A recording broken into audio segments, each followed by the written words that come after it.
আপনারা সবাই জানেন যে ঢাকা বিশ্ববিদ্যালয়ের এবারে ডাকসুর মোট ভোটারের সংখ্যা 40,000। প্রশাসনের পক্ষ থেকে বলা হচ্ছে একজন ভোটারকে 3 মিনিট করে সময় দেওয়া হবে। কিন্তু আমরা স্বাভাবিকভাবেই বুঝতে পারি একজন ভোটারের কেন্দ্র এবং হল মিলিয়ে মোট 41 করে ভোট প্রদান করতে কমপক্ষে 5-6 মিনিট করে সময়ের প্রয়োজন হবে। সেক্ষেত্রে কেন্দ্রগুলোর সামনে দীর্ঘ লাইন তৈরি হবে, যেটা অনেকেই ভোট দিতে না যাওয়ার জন্য অনাগ্রহী করে তুলতে পারে। আবার ভোট কেন্দ্র যত কম হবে, ফলাফল প্রকাশেও তত বিলম্ব হবে, তত সময় যখন হওয়ার আমরা বিনির্মাণ পরিষদ নির্বাচন কমিশনের প্রতি আহ্বান জানাচ্ছি ভোটারদের নির্বিঘ্নে ও দ্রুত ভোট গ্রহণ ও ফলাফল প্রকাশের স্বার্থে ভোট কেন্দ্রের সংখ্যা বাড়ানো হোক। এতে করে ভোটারের উপস্থিতি বাড়বে, পাশাপাশি নির্বাচনের ফল দ্রুত ঘোষণা করা গেলে প্রশাসনের স্বচ্ছতাও তৈরি হবে। এই অবস্থায় আমরা আসলে আমাদের কনসার্নগুলো আপনার সামনে জানিয়েছি। এই পর্যায়ে আমাদের সামনে কথা বলবেন সীমা আক্তার, যিনি আমাদের বিনিময় পর্ষদ থেকে সমাজসেবক পদে।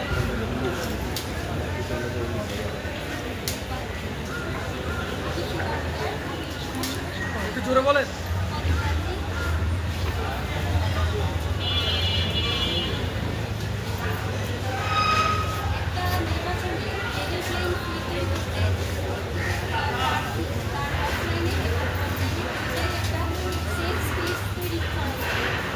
সেই জায়গা থেকে অনলাইনে লাগাতার যে সম্মুখীন হচ্ছে এবং বেশিরভাগ মেয়েরা হচ্ছে এই স্লাশিংয়ের সম্মুখীন হচ্ছে। মানে অনলাইনকে কীভাবে তাকে মানসিকভাবে অনলাইনের মাধ্যমে তার মানসিকভাবে ভেঙে দেওয়া যায় এবং তাকে প্রথমেই একটা প্রাথমিক এলিমিনেশনের পর্যায়ে ফেলে দেওয়া যায়, সেইটা ভাই ও ভাই সেটার নাম পরিবর্তন করা হয়েছে, তো সেই জায়গা থেকে হচ্ছে ওই গ্রুপে হচ্ছে সম্মুখীন হয়েছি। সেটা পরবর্তীতে রিটার্নিং অফিসারের কাছে আমরা অভিযোগপত্র দিয়েছি। তারা রিটার্নে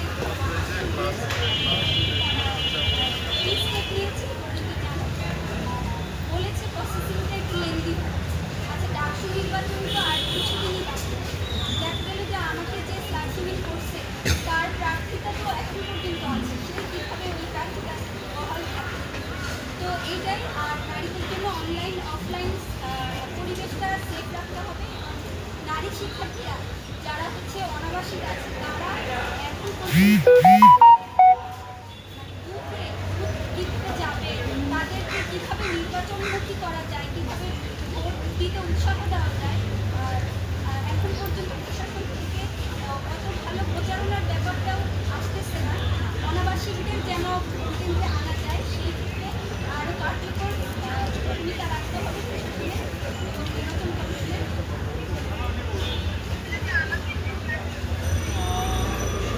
ধন্যবাদ।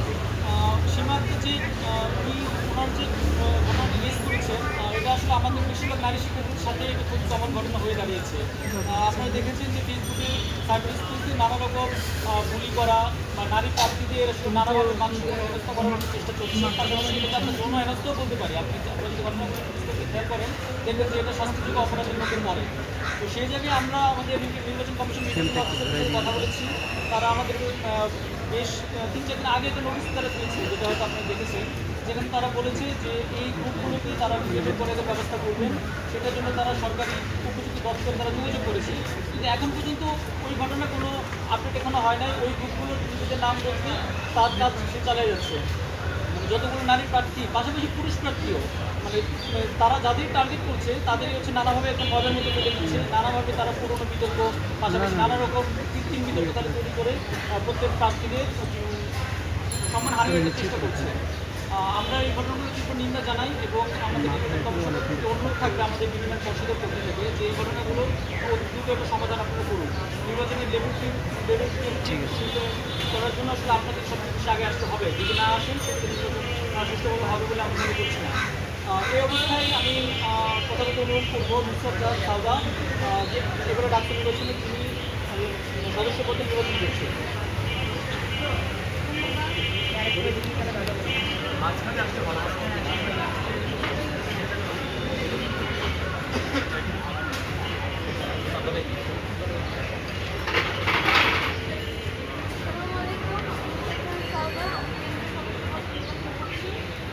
আমার একটা কনসার্ন যেটা আমাদের কনসার্নের জায়গা আমরা শিক্ষা পরিচালনা চালাতে পারছি না কারণ সীমাবদ্ধতা আছে। মেয়েদের হল বেসিক্যালি 5 লাখ বা সবগুলো হল ছেলেদের হল। আমরা মেয়ে প্রার্থীদের জন্য ছেলেদের হলে পৌঁছানো খুবই একটা ডিফিকাল্ট কাজ। আমরা হচ্ছে ছেলেদের কাছে রিচ করতে পারতেছি না, আমাদের প্রার্থীর চাইতে পারতেছি না, কারণ হচ্ছে আমাদের হলের মধ্যে সীমাবদ্ধতা ক্রিয়েট করে দেওয়া ছেলেদের হলে দিতে পারছি, বাহিরে দিতে পারছি না। তো আমরা ছেলেদের কাছে রিচ করতে পারছি না। তো আমার মনে হয় ছেলে প্রার্থী যারা আছে তাদের জন্য জিনিসটা ইজি, কারণ হচ্ছে 5টা মেয়েদের হল বাদ দিলেও কিন্তু 17টা হলের মধ্যে থেকে যায়। ওরা ওখানে প্রচার প্রচারণা অবাধে চালাচ্ছে, দিনে রাতে যে কোনো সময় ওদেরকে দেখা যাচ্ছে যে প্রচার প্রচারণা করছে। কিন্তু মেয়েদের ক্ষেত্রে এটা সীমাবদ্ধতা। আমি চাই প্রশাসন এটা সুস্থ একটা সিস্টেম দিক আমাদেরকে, আমরা যাতে হচ্ছে আমাদের প্রচারণা সঠিকভাবে চালাতে পারি। ধন্যবাদ। এই পর্যায়ে আমি সভাপতি অনুরোধ করবো আমাদের ধন্যবাদ আপনারা যারা উপস্থিত হয়েছেন। দেখেন আমরা কোন কনসার্ট থেকে দাঁড়িয়েছি, কোন কনসার্ট থেকে আপনারা কিছু বললেন? আমরা দেখতে পাচ্ছি কি বলেন বলেন? ঢাকা বিশ্ববিদ্যালয়ের ডাক্তার না না যাবো না, আমার দরকার হলে যাবো না। 40,000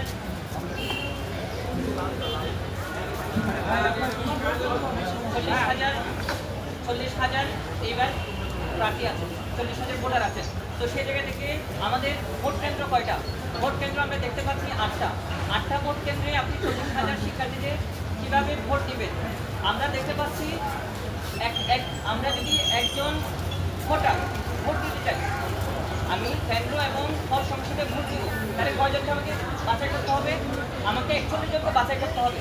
যেখানে 1800 প্রার্থীর মধ্যে আমি 41 জনকে বাছাই করবো, সেটা কোনোভাবে 7 থেকে 8 মিনিটের কম সময়ের মধ্যে আমি পারবো না।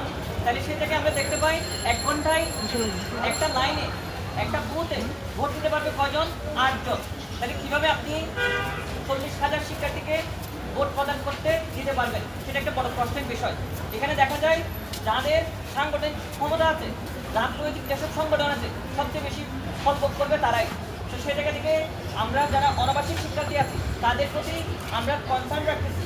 তারা যখন ঢাকা বিশ্ববিদ্যালয়ে ওই দিন ভোট দিতে আসবে তখন কিন্তু তারা বাধাগ্রস্ত হবে, কারণ তারা আস্তে আস্তে 10টা বেজে যাবে, 11টা বেজে যাবে। ততক্ষণে যারা রাজনৈতিক সংগঠন করেন এবং হলে অবস্থান করেন তারা কিন্তু এর আগেই লাইন করে ফিল আপ করে ফেলবেন এবং দেখা যাবে গরমের দিনে অনেকে উৎসাহিত হবেন না। আমি যদি ইলেকশন কমিশনার হই তাহলে আমাকে খেয়াল রাখতে হবে প্রত্যেকটা ভোটার তার পছন্দ মতো প্রার্থীকে যেন ভোট দিতে পারে। তো সেই জায়গা থেকে এই পরিবেশটা এই প্রশাসন তৈরি করতে পারতেছে না। ফলে আমরা আপনাদের সামনে আহ্বান জানাচ্ছি এবং নির্বাচন কমিশনকে আহ্বান জানাচ্ছি পুনর্বার যেন বিবেচনা করে ভোট কেন্দ্র কীভাবে বাড়ানো যায় সেটা যেন চিন্তা করে। এর বাইরে আমরা দেখতে পাচ্ছি ঢাকা বিশ্ববিদ্যালয়ে ল্যাব অ্যান্ড ইঞ্জিনিয়ারিং ইনস্টিটিউটের কথা। Lab and engineering institute IBA hostel আমাদের ক্যাম্পাসে বেশ দূরে। তো সেই জায়গা থেকে আমরা দেখতে পাচ্ছি ঢাকা বিশ্ববিদ্যালয়ে পর্যাপ্ত বাস নাই। যেসব বাস আছে পিআরটিসিকে ভাড়া করা। এখন ইলেকশনের দিন আপনি কিভাবে এতগুলো স্টুডেন্টকে কীভাবে ভোট দিতে ব্যবস্থা করতে পারবেন, কীভাবে ট্রান্সপোর্টেশন সিস্টেমটা আপনি পরিচালনা করবেন, সেটা একটা বড় প্রশ্ন থেকে যায়। এখন আপনি যখন ট্রান্সপোর্টেশন সংকট রেখে দিবেন তখন কিন্তু পলিটিক্যাল সংগঠন সুযোগটা নেবেন। ল্যাব অ্যান্ড ইঞ্জিনিয়ারিং থেকে আইবিএ হোস্টেল থেকে যখন একজন শিক্ষার্থী ভোট দিতে আসবে তখন যে পলিটিক্যাল সংগঠন তাদের এই আসা যাওয়ার ক্ষেত্রে তাদেরকে সাহায্য করবে, অটোমেটিক্যালি তাদেরকে ভোট দিবে। আমরা একটা প্রভাবিত হওয়ার ভোটার থেকে প্রভাবিত করার এক ধরনের সুযোগ রেখে দিচ্ছি প্রশাসনিকভাবে, প্রশাসনিক তত্ত্বাবধানে। তো সেই জায়গা থেকে এই কনসার্নের জায়গা থেকে যায় নির্বাচন কমিশন ট্রান্সপোর্টেশন সিস্টেম কী হবে, 40,000 শিক্ষার্থীকে কীভাবে তারা একুরেট করতে পারবে, এই 8 থেকে 9 ঘন্টার মধ্যে কীভাবে ভোট নিতে পারে সেটা তাদেরকে স্পষ্ট করা দরকার। এখনো পর্যন্ত স্পষ্ট করা নাই কয়টা আসলে ভোট। 8টা ভোট কেন্দ্রের কথা আমরা জানতে পারতেছি, কিন্তু কয়টা আসলে এক একটা ভোট কেন্দ্রে কয়টা বুথ হবে সেটা আমরা এখনো জানি না। এই ক্যালকুলেশনগুলো অবশ্যই নির্বাচন কমিশন অতি শক্ত আমাদেরকে পরিষ্কার করবেন, কারণ আমরা যারা প্রার্থী আছি, আমরা যারা বিভিন্ন প্যানেলে আছি, আমরা আসলে এইসব বিষয় নিয়ে কনসার্ন। কারণ আমাদের যারা পছন্দ করেন, আমাদেরকে যারা ভোট দিবেন, বিভিন্ন প্যানেলে যারা ভোট দিবেন, তারা সঠিক সময় আসতে পারবে কিনা। তো এখানে আমাদের সীমা একটা কথা বলেন, দেখেন আমাদের ঢাকা বিশ্ববিদ্যালয়ে আমাদের লেভেল প্লেইং ফিল্ড নিয়ে যত অনুষ্ঠান আমরা আলাপ করতাম, লেভেল প্লেইং ফিল্ড কি ছিল, ছাত্রদল ক্যাম্পাসে ঢুকতে পারা বা না পারা নিয়ে আমরা আলাপ করতাম। কিন্তু আমরা এবার দেখতে পাচ্ছি আমাদের সোশ্যাল মিডিয়া ঢাকা বিশ্ববিদ্যালয়ের গ্রুপ, ঢাকা বিশ্ববিদ্যালয়ের নামে পেজ খুব গুরুত্বপূর্ণ ভূমিকা রাখতেছে। তো সেই জায়গা থেকে এগুলো যদি আপনি কন্ট্রোল করতে না পারেন, তাহলে কিন্তু আপনি নির্বাচনী লেভেল প্লেইং ফিল্ড তৈরি করতে পারছেন বলে আপনি দাবি করতে পারেন না। আমরা দেখতে পাচ্ছি ঢাকা বিশ্ববিদ্যালয়ের নাম দিয়ে ঢাকা বিশ্ববিদ্যালয় শিক্ষার্থী সংসদ এক, যে ঢাকা বিশ্ববিদ্যালয় শিক্ষার্থী সংসদ একের জন্ম 2022 সালে, অর্থাৎ ছাত্রলীগের আমলে, এবং ছাত্রলীগের নেতৃত্ব দ্বারা ওই গ্রুপটা পরিচালিত হতো, এবং ছাত্রলীগের এই যে ঢাকা বিশ্ববিদ্যালয় দখলদারিত্বের পক্ষে যে গ্রুপ কাজ করছে সেই গ্রুপ এখনও আছে, এবং যারা এই গ্রুপটা বানিয়েছে তারা এখন ঢাকা বিশ্ববিদ্যালয়ের ডাকসু নির্বাচনের বিবি প্রার্থীও। তো সেই জায়গা থেকে এটা অবশ্যই নির্বাচন কমিশনকে দেখা দরকার, এবং ক্রিমিনাল অফেন্সকারী কীভাবে এখনো পর্যন্ত প্রার্থিত রাখতে পারে সেটাও নির্বাচন কমিশনকে দেখা দরকার। এর বাইরে ঢাকা বিশ্ববিদ্যালয় শিক্ষার্থী সংসদ 2, এই শিক্ষার্থী সংসদ 2 নিয়েও অনেক ধরনের অভিযোগ আছে। এখানে মানহানি করা হচ্ছে, প্রোপাগান্ডা ছড়ানো হচ্ছে, ক্লাস শেমিং করা হচ্ছে। এখানে আমার পাশে সীমা আক্তার আছে, সে ক্লাস শেমিং, অনলাইন হ্যারাসমেন্টের শিকার হয়েছে। আমরা আমাদের পক্ষ থেকে প্রশাসনকে অভিযোগ দিয়েছি, আমরা রিটার্নিং অফিসার বরাবর আমরা অভিযোগ দিয়েছি, কিন্তু তারা আমাদের কথা দিয়েছে তাদের সাইবার সেলে এটা সমাধান করা হবে, দ্রুত সমাধান করা হবে, কিন্তু তারা এখনো পর্যন্ত কোনো তদন্তের রিপোর্ট দেয় নাই, এখনো পর্যন্ত সমাধান করা হয় নাই। এটা একটা গুরুত্বপূর্ণ বিষয়। আপনি যদি নির্বাচন আয়োজন করতে অফলাইনে এবং অনলাইনে লেভেল প্লেইং ফিল্ড তৈরি করতে না পারেন, তাহলে আপনি নির্বাচন সুষ্ঠু হবে সেটা আপনি প্রমাণ করতে পারবেন না। এটা একটা বিষয়। এরপরে ঢাকা বিশ্ববিদ্যালয়ে এত বছর ধরে যারা ক্রিমিনাল অফেন্সের সাথে যুক্ত ছিল, যারা আমাদের বিভিন্ন দাবি দেওয়া, বিভিন্ন অধিকার আন্দোলনে আমাদের হামলা করেছে, তাদেরকে প্রশাসনিকভাবে বিচারের আওতায় আনা হয় না, তাদের উপর মামলা দেওয়া হয় না। শুধুমাত্র জুলাই গণঅভ্যুত্থান নিয়ে একটা কমিটি আমরা গঠন করতে দেখেছি, 128 জনের লিস্ট, সাময়িকভাবে বহিষ্কারের লিস্ট। 128 জনের লিস্টে এমন মানুষের নাম আছে যারা হামলায় জড়িত ছিল না, এমন মানুষের নাম নাই যারা হামলায় জড়িত ছিল। তো সেই জায়গা থেকে এই বিতর্কিত লিস্ট তারা তৈরি করতে গিয়ে তারা থামিয়ে দিয়েছে, তারা নিজেরাই থামিয়ে দিয়েছে, কারণ দেখা যাচ্ছে যে খুবই বিতর্কিত লিস্ট। তো সেই জায়গা থেকে এসব ব্যক্তিদেরকে যারা ক্রিমিনাল অফেন্সে যুক্ত ছিল তাদেরকে প্রার্থিতা দিয়ে, ভোটাধিকার দিয়ে, তাদেরকে হলে রেখে আপনি কীভাবে দাবি করতে পারেন একটা সুষ্ঠু নির্বাচন হবে, সেটা প্রশাসনের কাছে আমাদের প্রশ্ন। এইসব বিষয় পরিষ্কার করা দরকার। এর বাইরে সেনাবাহিনী নিয়ে একটা প্রশ্ন। সেনাবাহিনীকে ঢাকা বিশ্ববিদ্যালয়ে এইবার ডাকসু নির্বাচন নিরাপত্তার দায়িত্ব তাদের দেওয়া হবে বলে আমরা শুনতে পাচ্ছি, এবং সিনেটে অনেকে তালি দিয়েছেন, অনেকে সমর্থন জানিয়েছেন। আমরা জানি না এই প্রশ্নটা কীভাবে আসলো।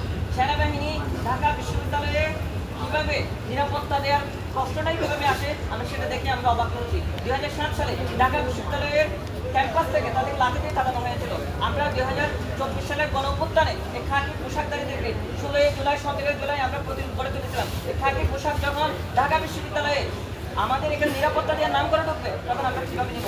আমরা কিছুক্ষণ আগে দেখতে পেলাম সেনাবাহিনীর পক্ষ থেকে জানানো হচ্ছে তারা নাকি ঢাকা বিশ্ববিদ্যালয়ের নির্বাচন দেখভাল করবেন না, তদারকি করবেন না।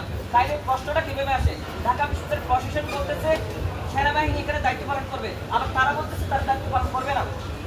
এই যে ঢাকা বিশ্ববিদ্যালয়ের প্রশাসন তাদের সাথে আগে যোগাযোগ না করে মধ্য দিয়ে আমাদের যে মানক্ষুণ্ণ করলো, ঢাকা বিশ্ববিদ্যালয়ের শিক্ষার্থীদের মানক্ষুণ্ণ করলো, এটা একটা ব্যাখ্যা দিতে হবে প্রশাসনকে। অবশ্যই নির্বাচন কমিশন যেহেতু দায়িত্বে আছে, বলে নির্বাচন কমিশনকে এই প্রশ্নটা জবাব দিতে হবে।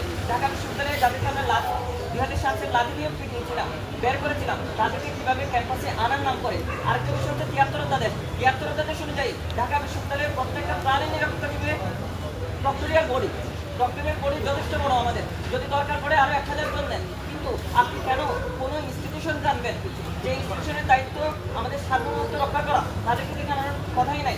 73 অনুযায়ী তো আপনি আইন লঙ্ঘন করতেছেন। আমরা ঢাকা বিশ্ববিদ্যালয়ের 2019 সালের নির্বাচনে যখন পুলিশকে আনা হচ্ছিল, তখন আমরা এটার প্রতিবাদ করেছিলাম।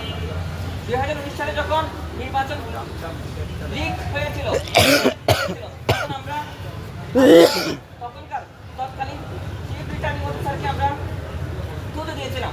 তো সেই পরিস্থিতি হয়তো এখনো আসতে পারে, কারণ এই পরিস্থিতি এখনো পর্যন্ত জারি রেখেছে প্রশাসন। কারণ যারা যারা গণহত্যার সাথে যুক্ত তারা এখনো পর্যন্ত হলে অবস্থান করছে, তাদেরকে প্রার্থিত দেওয়া হয়েছে। বিশেষ করে জুলিয়াস সিজারের কথা বলতেই হয়। জুলিয়াস সিজারের সরাসরি হামলায় শিকার হওয়া আমরা এখানে অনেকেই আছি। তাইলে সেই জায়গা থেকে এইসব ব্যক্তিদেরকে, ক্রিমিনাল অফেন্সকারীদেরকে কোনোভাবে কোনো বিচারের আওতায় না এনে কীভাবে একটা ইলেকশন করতেছেন এবং তাদেরকে কীভাবে প্রার্থী দিতে চান, প্রশাসনের পক্ষ থেকে ব্যাখ্যা দেওয়া দরকার। এর বাইরে আমরা দেখতে পাচ্ছি প্রক্রিয়ার বডিতে অনেক পুরুষ আছেন, কিন্তু এটা কোনো নারী আমরা দেখতে পাচ্ছি না। কিন্তু ঢাকা বিশ্ববিদ্যালয়ে প্রায় 50%-এরও অধিক শিক্ষার্থী নারী। তো সেই জায়গা থেকে ডক্টরের বডিতে নারী না থাকাটা নারী শিক্ষার্থীদের জন্য নারী শিক্ষার্থীদের জন্য এক ধরনের বিব্রতকর পরিস্থিতি তৈরি করে। এর বাইরে দ্রুত সময়ে ফলাফল দেয়া। দেখেন, ঢাকা বিশ্ববিদ্যালয়ের ডাকসু নির্বাচন যখন আপনি 8টা ভোট কেন্দ্রের মাধ্যমে সমাধান করতে চাইবেন, তখন কিন্তু আপনি যথাযথ সময়ে আপনি ফলাফল প্রকাশ করতে পারবেন না। 3 দিন আগে বিপি দিয়েছে মিটিংয়ে মত বিনিময় সভা, যদি এটাকে মত বিনিময় সভা বলা যায় না, তার মত বিনিময় সভাতে দ্বিপাক্ষিক আলোচনা হয়, কিন্তু নির্বাচন কমিশন যে মত বিনিময় সভা করেছে সেখানে আমাদের কোনো লাভ করতে দেয় না। তো সেই জায়গা থেকে আমরা দেখতে পাই দ্রুততম সময়ে তারা ফলাফল প্রকাশ করতে পারবে না, তারা আগে থেকে বলে দিচ্ছে। অর্থাৎ ডাকসু নির্বাচনের ফলাফল এইবার একটু দেরি হবে, প্রশাসনের পক্ষ থেকে আগে থেকে বলা হয়েছে। আমরা জাতীয় নির্বাচন কি দেখতে পাই? আমরা দেখতে পাই দ্রুত সময়ে ফলাফল না দিয়ে তারা কি ইঞ্জিনিয়ারিং করে কাকে কত ভোট দেখাবে। 2019 সালের নির্বাচনেও কাকে কত ভোট দেখাবে সেটা প্রধানমন্ত্রী শেখ হাসিনার পক্ষ থেকে এসেছিল, স্বৈরাচার শেখ হাসিনার পক্ষ থেকে এসেছিল। তো সেই জায়গা থেকে আপনারা দ্রুত সময়ে ফলাফল না দিয়ে যদি দেরি করেন, তাহলে কিন্তু ভোট রিগিং হওয়ার এবং ইঞ্জিনিয়ার হওয়ার, ফেব্রিকেটেড হওয়ার একটা সুযোগ থেকে যায়। আমরা এই প্রশাসনকে বিশ্বাস করি, আমরা ইলেকশনে যাচ্ছি, আমরা আশা করি প্রতি বছর একাডেমিক ক্যালেন্ডারে ইলেকশনে যাবো আমরা, কিন্তু প্রশাসনকে কথা দেওয়া দরকার, প্রশাসনকে লেভেল প্লেইং ফিল্ড তৈরি করা দরকার, যেন আমরা প্রত্যেকে আত্মবিশ্বাস নিয়ে প্রার্থিতা ঘোষণা করেছি আমরা যেন লড়াই করতে পারি, আমরা যেন প্রতিনিধিত্ব করতে পারি, এটা নিয়ে প্রশাসনকে স্পষ্ট করা দরকার। আপনাদের কারো যদি কোনো প্রশ্ন